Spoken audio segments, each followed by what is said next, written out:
31 cosas escalofriantes y curiosidades de la guerra de la Triple Alianza. Pensar actualmente en una guerra entre Brasil, Argentina y Uruguay contra Paraguay sonaría una absurda desproporción. Los tres primeros países superan a Paraguay 28 veces en extensión, 39 en población, 54 en tamaño de la economía y 16 en el número de efectivos de las Fuerzas Armadas. Pero por insólita que pueda parecer, esa guerra se produjo entre 1864 y 1870 y ha sido la más sangrienta en la historia de América del Sur, con 440.000 muertos, 300.000 de ellos paraguayos. Más que una guerra, fue la mayor tragedia demográfica que ha vivido Paraguay en toda su historia, ya que se calcula que perdió entre el 50 y el 85% de su población, incluyendo más del 80% de sus hombres. Casi todos los paraguayos en edad de combatir murieron en la guerra. A pesar de la beligerancia del dictador paraguayo Francisco Solano López Carrillo durante el conflicto, actualmente la historiografía conviene en que la guerra de la Triple Alianza se convirtió en un proceso de exterminio del Paraguay. Vamos a dedicar este video a la inaudita guerra de la Triple Alianza, que cubrió de sangre el suelo sudamericano como nunca antes ni después en la historia. Antes de meternos a fondo, no te olvides de suscribirte a nuestro canal y activar las notificaciones para mantenerte al día con nuestras actualizaciones.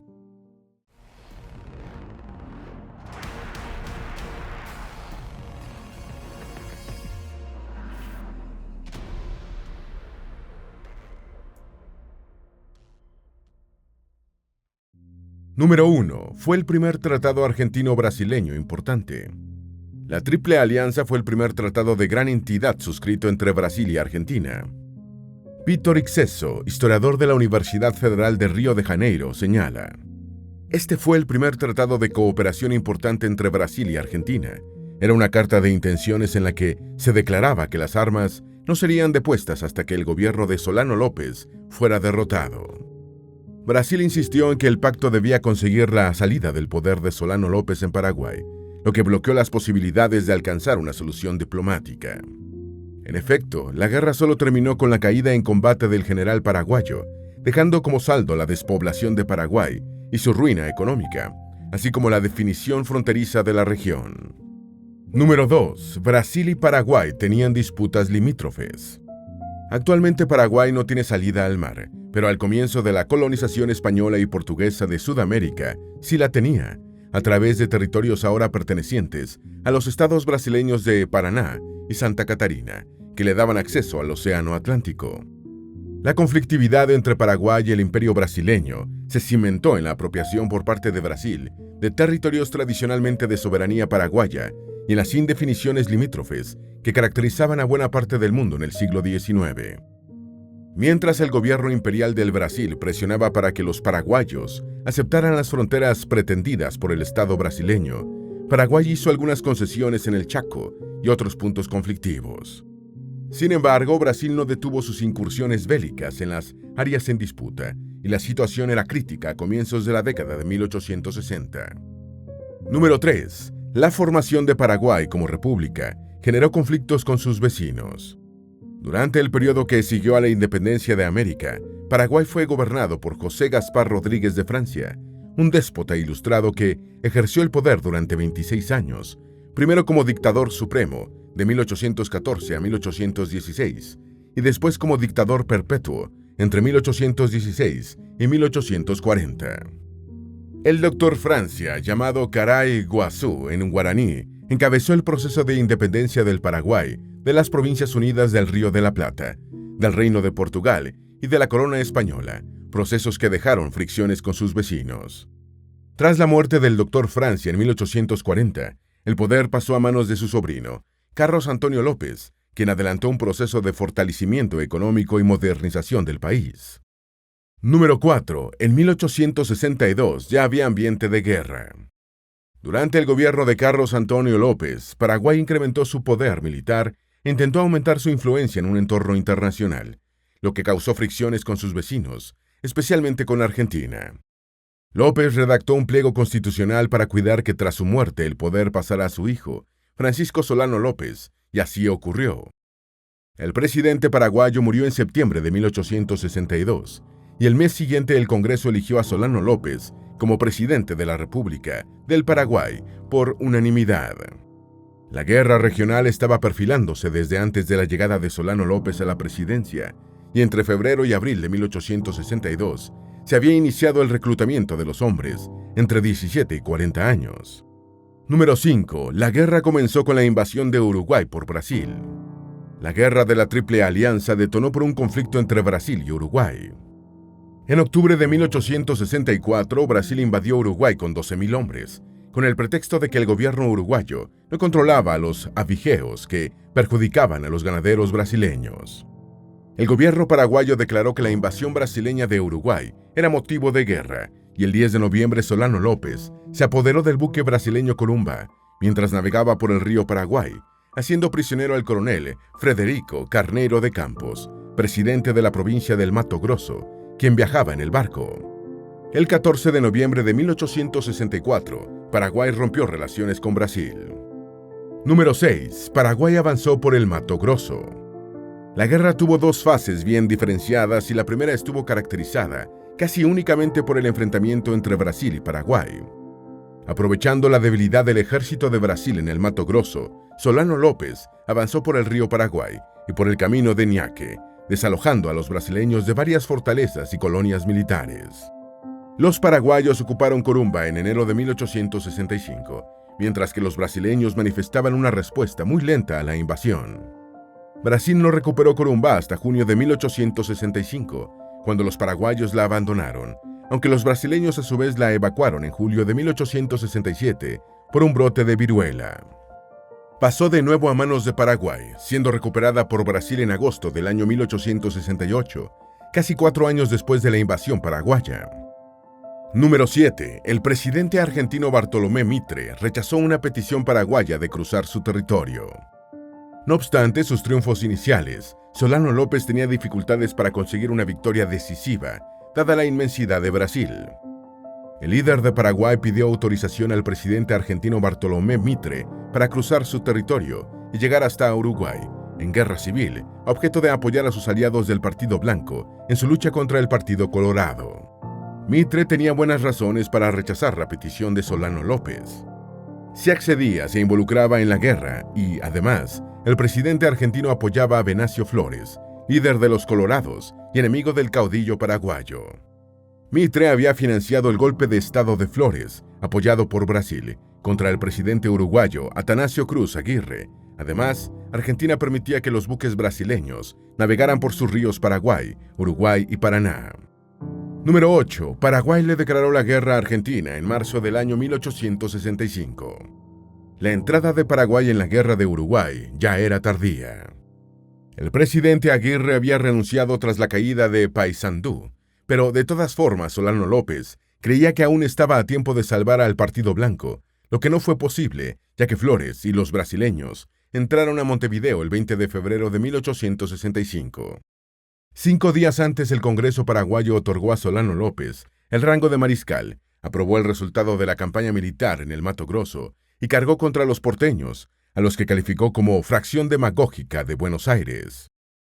Semanas después, el Congreso de Paraguay aprobó una ley autorizando a Solano López a declararle la guerra a República de Argentina, declaratoria que se produjo el 23 de marzo de 1865. Número 9. Paraguay ocupó la ciudad argentina de Corrientes. La campaña paraguaya contra Argentina comenzó en abril de 1865, y el primer hecho importante fue la ocupación de la ciudad de Corrientes. Los ocupantes impusieron una junta de gobierno provincial teóricamente autónoma, formada por 3 miembros del Partido Federal, opositor al Partido Unitario que ostentaba el poder en Argentina. Los paraguayos continuaron avanzando con una fuerza de casi 40.000 hombres, en 2 grandes columnas, tomando poblaciones argentinas e incluso cruzaron el río Uruguay para ocupar San Francisco de Borja y Uruguayana, en territorio brasileño, con un ejército al mando del teniente coronel Antonio de la Cruz Estigarribia. Sin embargo, el ejército del uruguayo Flores y un gran contingente brasileño sitiaron a Estigarribia en Uruguayana hasta rendirlo. Muchos soldados paraguayos capturados fueron convertidos en esclavos en plantaciones brasileñas o forzados a entrar al ejército aliado para combatir contra su propio país. Número 10. Solano López fracasó en su intento de poner a Corrientes y Entre Ríos contra Buenos Aires. La caída del ejército de Estigarribia cambió el curso de la guerra y Paraguay abandonó Corrientes, quedando a la defensiva en el territorio comprendido entre los ríos Paraná y Paraguay. Los paraguayos obtuvieron algunas victorias de segundo orden, cuyo único mérito fue retrasar la invasión del Paraguay.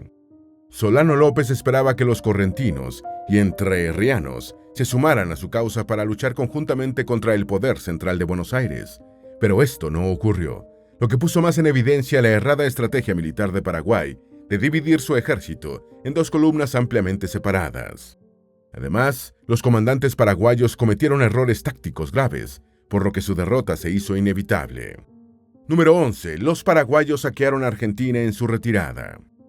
Antes de abandonar la ciudad de Corrientes, las tropas paraguayas saquearon y destruyeron todo lo que pudieron por órdenes expresas de Solano López. Durante los primeros meses de ocupación se había registrado el robo de animales y de productos agrícolas, pero no se trataba de un saqueo sistemático, sino de acciones aisladas para la subsistencia del ejército invasor. En la medida que los correntinos evidenciaron que no estaban por la labor de unirse a los paraguayos contra Buenos Aires, la hostilidad entre los ocupantes y la población aumentó hasta convertirse en odio, y cuando las fuerzas del Paraguay se retiraron, robaron masivamente el ganado y destruyeron e incendiaron los establecimientos rurales. Un ejemplo simbólico fue el saqueo total de Bellavista, en la ribera del Paraná. Número 12. Las etnias indígenas también entraron en la guerra. Los argentinos aprovecharon su ofensiva para recuperar territorios en Misiones, al sur del Paraná, ocupados por Paraguay desde 1834. El Frente Norte también fue casi totalmente abandonado por Paraguay, perjudicados por el oportunismo de algunas etnias indígenas, que en medio de la sensación de inminente derrota paraguaya, se dispusieron a ajustar viejísimas cuentas con los guaraní parlantes. Estas etnias enemigas del Paraguay apoyaron a los aliados con acciones de guerra de guerrillas, aprovisionando de las tropas y realizando tareas de inteligencia. En 1865, los caduveos ejecutaron una brutal razzia que destruyó la población paraguaya de San Salvador. Número 13. Mitre ocultó la declaración de guerra de Paraguay para aumentar la indignación de los argentinos. Cuando Solano López envió la declaratoria de guerra a la Casa de Gobierno argentina, el presidente Mitre la ocultó deliberadamente durante algunas semanas para generar un ambiente de mayor indignación del pueblo argentino contra Paraguay. Este clima de haber recibido un ataque a traición cohesionaba a las provincias más alejadas en torno al poder central bonaerense y ponía en apuros a los enemigos internos del gobierno argentino, ya que el ataque externo obligaba a la unidad nacional. Además, corrió la noticia de que algunas mujeres correntinas habían sido raptadas y llevadas a la fuerza al Paraguay, lo que enardeció aún más los ánimos. Número 14. El Tratado de la Triple Alianza fue un pacto secreto. Cuando comunicó la invasión paraguaya, Mitre pronunció su famosa arenga en la que dijo: en 24 horas a los cuarteles, en 15 días en Corrientes, en 3 meses en Asunción. El 1 de mayo de 1865 se firmó en secreto en Buenos Aires el Tratado de la Triple Alianza que formalizó la unidad bélica de Brasil, Argentina y Uruguay contra Paraguay. Se sostiene que el tratado fue suscrito secretamente, ya que los firmantes no querían aparecer públicamente como una confederación de enemigos del pueblo paraguayo, si bien sabían que este sería el que tendría que pagar las principales consecuencias de la guerra, como en efecto ocurrió. Número 15. El tratado acordó la incorporación a Brasil y Argentina de los territorios en disputa.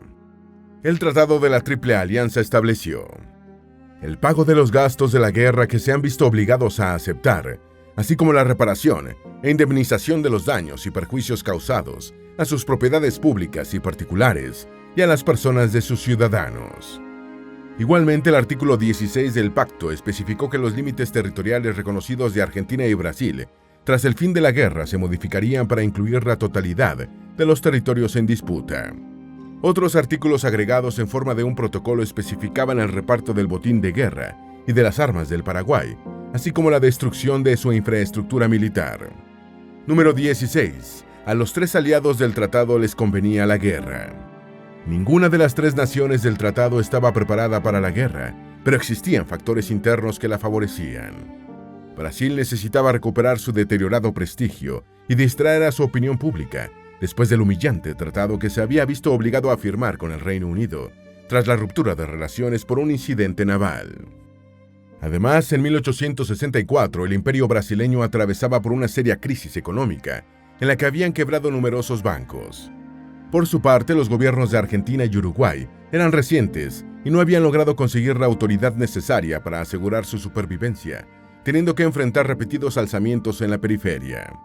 La guerra permitía galvanizar la unidad nacional en torno a Buenos Aires y Montevideo. Número 17. La guerra contra Paraguay encontró oposición en Argentina. A pesar de la posición del gobierno central, no todos los argentinos estuvieron dispuestos a pelear contra Paraguay. En julio de 1865 se produjo el desbande de Basualdo, en el que 8.000 soldados, en su mayoría entrerrianos, se negaron a combatir contra los paraguayos, y el gobierno argentino prefirió no represaliarlos, dejándolos regresar a sus hogares. Después se produjo el desbande de Toledo, otra deserción masiva de soldados argentinos, que sí fue duramente reprimida con el auxilio de tropas brasileñas y uruguayas.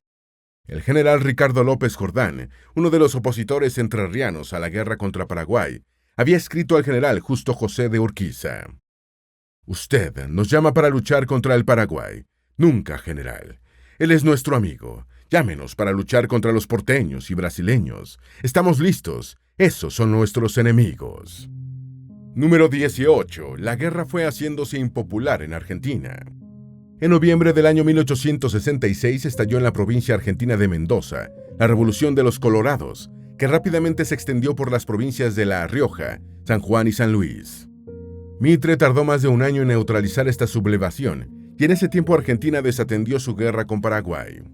Entretanto, el conflicto crecía en impopularidad, provocando otro alzamiento en la provincia de Santa Fe. En 1869, solo el 10% de los 25.000 argentinos que estaban en pie de guerra en 1866 se mantenían en los frentes, y durante los 2 últimos años del conflicto, la participación de Argentina fue prácticamente nominal. Una voz argentina relevante que manifestó su rechazo al conflicto fue la de Juan Bautista Alberdi, quien desde París le dio el nombre de La Guerra de la Triple Infamia, y después escribió el libro El crimen de la guerra. Número 19. El ejército de Paraguay fue destrozado en la batalla más sangrienta en la historia de América del Sur. El 16 de abril del año 1866, 50.000 soldados de la Alianza cruzaron el río Paraná, penetrando en territorio paraguayo. El 24 de mayo, el ejército de Paraguay realizó un ataque frontal, siendo destrozado en la batalla de Tuyutí, que se saldó con 6.000 paraguayos muertos y otros tantos heridos, el hecho de armas más sangriento que se ha producido en suelo sudamericano. Tras este descalabro, Francisco Solano López comenzó a reclutar adolescentes y ancianos, lo que solo sirvió para aumentar el saldo sangriento en futuras batallas y para continuar diezmando la población paraguaya. Número 20. Las negociaciones de paz entre Mitre y Solano López fracasaron. Mitre y Solano López se entrevistaron en septiembre de 1866 para buscar una salida negociada a la guerra, pero el proyecto fracasó por la firme oposición de Brasil, que en el tratado había estipulado la rendición incondicional de Paraguay. La batalla de Curupaytí, peleada el 22 de septiembre de 1866, dio aire a Paraguay. Creyendo erróneamente que habían desbaratado la artillería paraguaya, brasileños y argentinos se confiaron y fueron barridos, registrando 1.391 muertos y 3.340 heridos, por solo 92 bajas de su adversario. El desastre de la alianza en Curupaytí detuvo por varios meses sus acciones bélicas, y el general Flores retornó a Uruguay, dejando una fuerza de solo 700 soldados. Número 21. El cólera entró en escena antes de reanudarse las hostilidades. Los generales brasileños culparon a Mitre, comandante general del ejército aliado, por la derrota en Curupaytí, y le pidieron al emperador Pedro II de Brasil que le exigiera al presidente argentino que retornara a Buenos Aires, a lo que éste se negó. En marzo de 1867, con las campañas militares aún paralizadas, se desató una epidemia de cólera llevada por soldados de Brasil, que mató a 4.000 brasileños y se extendió por pueblos y ciudades de Argentina y Paraguay. La población civil paraguaya, que hasta entonces había sufrido pocas muertes por la guerra, empezó a tenerlas en abundancia por la enfermedad. Número 22. Mitre dejó el frente y el mando aliado fue asumido por el duque de Caxias. En noviembre de 1867, Paraguay sufrió otra dura derrota en la segunda batalla de Tuyutí, y en enero de 1868 murió de cólera el vicepresidente argentino Marcos Paz, por lo que Mitre abandonó definitivamente el frente, dejando el mando supremo en manos del brasileño Luis Alves de Lima e Silva, duque de Caxias. Debido al avance aliado, Solano López instaló un frente defensivo, fluvial y terrestre más cerca de Asunción, y el duque de Caxias decidió atacar a los paraguayos por la retaguardia. Solano López se atrincheró en Lomas Valentinos y el 21 de diciembre infligió una dura derrota a los brasileños en la primera batalla de Itaibate. Sin embargo, con la llegada de fuerzas argentinas y uruguayas, Paraguay fue aplastado en la segunda batalla de Itaibate, en la que Solano López pudo escapar con solo 60 hombres. Número 23. Asunción fue ocupada el 5 de enero de 1869 y dejada casi en ruinas. El 5 de enero de 1869, tropas brasileñas acompañadas por algunos contingentes uruguayos entraron en la indefensa Asunción. El deseo de Mitre en su arenga de ocupar la capital paraguaya en 3 meses se había retrasado más de 3 años y ocurrió sin tropas argentinas. La ciudad fue devastada, quedando casi en ruinas, y los saqueos e incendios alcanzaron incluso a las iglesias y las embajadas europeas. Lo que quedaba del ejército paraguayo se replegó hacia el noreste, abandonando Luque, que había sido la capital entre febrero y diciembre de 1868. Número 24. Los ocupantes instalaron una junta de gobierno títere en agosto de 1869. Los ocupantes esperaron hasta el 15 de agosto de 1869 para formar una junta de gobierno para Paraguay, entre las ruinas de Asunción, que quedó conformada por un triunvirato integrado por Cirilo Antonio Rivarola, Carlos Loizaga y José Antonio Bedoya, opositores de Solano López. Este gobierno provisional, seleccionado por una veintena de personas para cuidar los intereses brasileños y argentinos, fue presentado nominalmente como una junta electa por el pueblo paraguayo. Poco después, Bedoya y Loizaga renunciaron a la junta y se trasladaron a Buenos Aires, quedando Rivarola como presidente provisional. Número 25. Solano López aumentó por su propia cuenta la cantidad de muertos paraguayos. Si bien la mayoría de las muertes paraguayas fueron infringidas por la Triple Alianza, el propio presidente de Paraguay, Francisco Solano López, se encargó de aumentarlas por su cruel y brutal manejo del ejército. Creyendo que de esa manera fortalecía la moral y el valor en combate, Solano López se acostumbró a ejecutar a sus comandantes que fracasaban en las misiones encomendadas. Eso ocurrió con el general Wenceslao Robles, conquistador de Corrientes, y con el comodoro Pedro Ignacio Mesa, derrotado en la batalla del Riachuelo, aunque este murió por sus heridas antes de ser ejecutado. La paranoia de Solano López le hacía ver conspiraciones en todas partes, incluso en su familia, y a finales de 1869 ejecutó a su hermano Benigno López y a su cuñado Vicente Barrios. Número 26. Piribebuy fue la ciudad paraguaya más castigada por la guerra. En diciembre de 1868, Solano López decretó el traslado de la capital de Paraguay a Piribebuy, en las cordilleras, mientras continuó con sus purgas, presa de una manía persecutoria. A lo largo del año 1869, el presidente paraguayo ejecutó a cerca de 400 compatriotas, incluyendo esposas de oficiales del ejército, más muchos encarcelados de sus propias filas, que murieron en prisión. El príncipe Gastón de Orleans, yerno del emperador Pedro II, dirigió la campaña contra las cordilleras, llegando el 10 de agosto a Piribebuy, que sería la ciudad paraguaya más castigada por la guerra. Número 27. La población de Piribebuy fue brutalmente atacada por las tropas de la Alianza. Las tropas de la Alianza, principalmente brasileñas, destruyeron Piribebuy, degollaron masivamente a los hombres y abusaron de las mujeres. Incluso cerraron puertas y ventanas de un hospital, con 600 heridos, médicos y enfermeras en su interior, prendiéndole fuego. Los locales se enfrentaron a los 20.000 soldados del ejército aliado, con 1.600 hombres y 100 mujeres, llamadas desde entonces las heroínas de Piribebuy, pero fueron masacrados. Las atrocidades de la Triple Alianza en Piribebuy fueron de tal magnitud que esta fue la última participación militar argentina en la guerra. Número 28. Solano López cayó sable en mano. Con el ejército brasileño del general Correa de Cámara persiguiéndolo, Solano López marchó por la cordillera de Amambay, con un ejército de 1.000 hombres heridos, enfermos, hambrientos y muchos solo con armas blancas.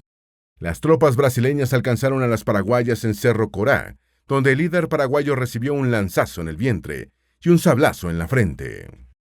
Pudo llegar a orillas del río Aquidaván, donde fue intimado a rendirse, pero resistió sable en mano hasta que murió de un tiro al corazón el 1 de marzo del año 1870. La muerte de Francisco Solano López puso fin a la Guerra de la Triple Alianza, aunque al final se oficializó el 9 de marzo de 1870. Número 29. En Paraguay quedó un hombre por cada 28 mujeres. Aunque las cifras de censos poblacionales no eran muy precisas en Latinoamérica, durante la segunda mitad del siglo XIX, se estima que durante la Guerra de la Triple Alianza, en la que murieron 300.000 paraguayos, el Paraguay perdió el 60% de su población, y algunas fuentes sitúan la mortalidad masculina en 90%. Las estimaciones más altas hablan de una mortandad total de un 80%, quedando un hombre por cada 28 mujeres. Esta disparidad estimuló una poliginia de facto en la que cada hombre tenía esposa y varias concubinas, lo que ayudó a repoblar el país, aunque hubo que esperar hasta principios del siglo XX para recuperar el nivel de población de antes de la guerra. Número 30. La guerra fue responsabilidad de los caudillos regionales. Colmada de chauvinismo, la historiografía del siglo XIX y de parte del siglo XX dio la razón a cada bando respecto a la culpabilidad por la guerra, según la nacionalidad del comentarista. También se construyó un relato que atribuía la instigación de la guerra a las potencias europeas de la época, especialmente el Reino Unido. Más que una realidad, era un sentimiento de comodidad moral que permitía eludir el pesar por las atrocidades cometidas por los dos bandos, asignando la responsabilidad de la guerra a agentes extranjeros. Sin embargo, la historiografía más reciente ha establecido que el origen de la Guerra de la Triple Alianza fue regional. Los caudillos sudamericanos no necesitaron que las potencias extranjeras vinieran a empujarlos para entrar en un conflicto bélico. Número 31. El gobierno de los Kirchner rehabilitó a Solano López en Argentina. La visión de que la guerra fue determinada por las potencias extranjeras cobró vida en Argentina en el año 2007, cuando la primera dama y futura presidenta, Cristina Fernández de Kirchner, elogió a Francisco Solano López, calificando a la Triple Alianza como una traición a los intereses latinoamericanos frente a los imperialismos. El mismo año, el Grupo de Artillería Blindado 2 del Ejército Argentino, asentado entre Ríos, recibió el nombre de Mariscal Francisco Solano López. El director del diario bonaerense La Nación, tataranieto de Bartolomé Mitre, el fundador del periódico, publicó un duro editorial contra la posición del gobierno argentino, en el que comparó a Solano López con Adolfo Hitler. La Guerra de la Triple Alianza ha sido el episodio bélico más absurdo en la historia de Sudamérica, una guerra que casi extermina a un país. Esperamos que este video te haya sido útil. Si tienes algo que agregar, por favor, compártelo con nosotros en la sección de comentarios. Dale me gusta a este video y envíale el enlace a tus familiares y a tus mejores amigos para que también sepan más de estas 31 cosas escalofriantes y curiosidades de la Guerra de la Triple Alianza. Si eres nuevo en nuestro canal, no olvides suscribirte. No se te olvide seguirnos en todas nuestras redes sociales, que van a estar aquí abajo en la descripción. Recuerda, un pueblo que no conoce su historia está condenado a repetirla.